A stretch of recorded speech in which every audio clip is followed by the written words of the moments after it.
किसी ने क्या खूब लिखा है, मंजिल मिल ही जाएगी एक दिन, भटकते भटकते ही सही। गुमराह तो वो हैं जो घर से निकलते ही नहीं।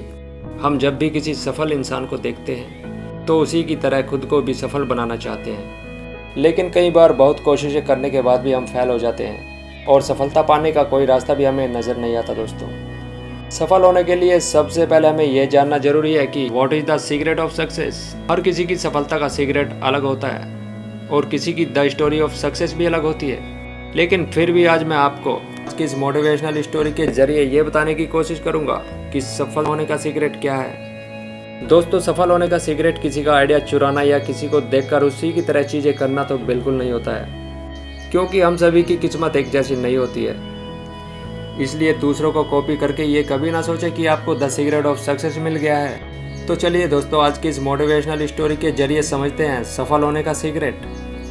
दोस्तों, एक बार गौतम बुद्ध अपने एक शिष्य के साथ किसी गांव में प्रवचन देने जा रहे थे। दोनों थक चुके थे और अंधेरा होने से पहले दूसरे गांव में पहुंचना चाहते थे ताकि उन्हें सारी रात जंगल में ना बितानी पड़े। थोड़ा आगे जाकर गौतम बुद्ध ने खेत में काम कर रहे एक बूढ़े से पूछा, दूसरा गांव अभी कितना दूर है? उस व्यक्ति ने जवाब दिया, ज़्यादा दूर नहीं है, चिंता मत कीजिए, मुश्किल से 2 मील और फिर आप पहुंच जाएंगे। 2 मील का सफ़र तय हो चुका था, लेकिन कोई गांव नहीं आया। वे दोनों और ज़्यादा थक गए थे। थोड़ा चलने के बाद उन्हें एक बूढ़ी औरत मिली, जिससे बुद्ध ने पूछा, पास वाला गांव यहाँ से कितनी दूर है? वो औरत बोली, ज़्यादा दूर नहीं है, बस 2 मील और, आप लगभग पहुँचने ही वाले हैं। गौतम बुद्ध मुस्कुराए और बूढ़ी औरत भी। उनका शिष्य सोच रहा था कि इसमें मुस्कुराने की क्या बात है। वो दोनों 2 मील फिर चले, लेकिन अब भी कोई गाँव नहीं आया। बुद्ध ने फिर एक व्यक्ति से वही प्रश्न पूछा और हर बार की तरह वही जवाब मिला जो बाकी सब दे रहे थे, और फिर वही मुस्कुराना।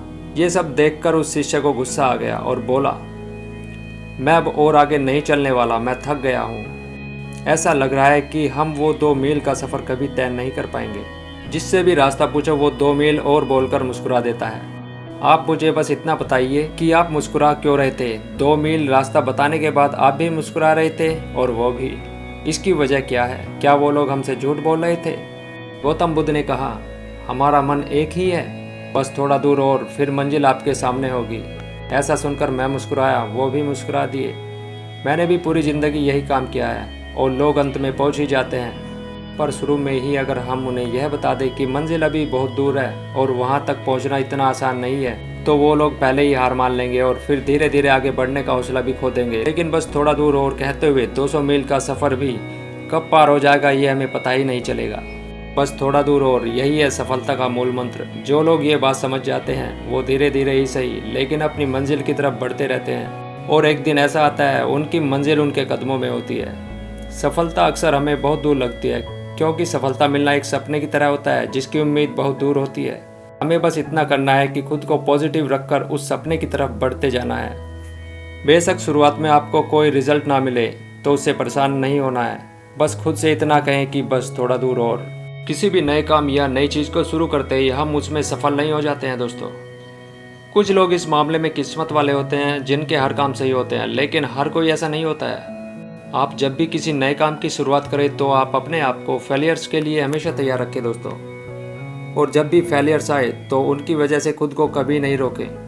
अपनी मेहनत और लगन से अपने आप को आगे बढ़ाते जाएं, क्योंकि एक ही जगह पर रुके रहने से कहीं ज़्यादा बेहतर होता है लगातार धीरे धीरे चलते रहना। रुके हुए लोग कभी अपनी मंजिल तक नहीं पहुंच पाते दोस्तों, लेकिन जो लगातार कोशिश करते रहते हैं वो अपनी मंजिल पर एक दिन जरूर पहुंच जाते हैं। इसलिए जब भी किसी काम को लेकर आपका हौसला कम होने लगे तो बस खुद से इतना ही कहें, बस थोड़ा दूर और फिर मंजिल आपके सामने होगी।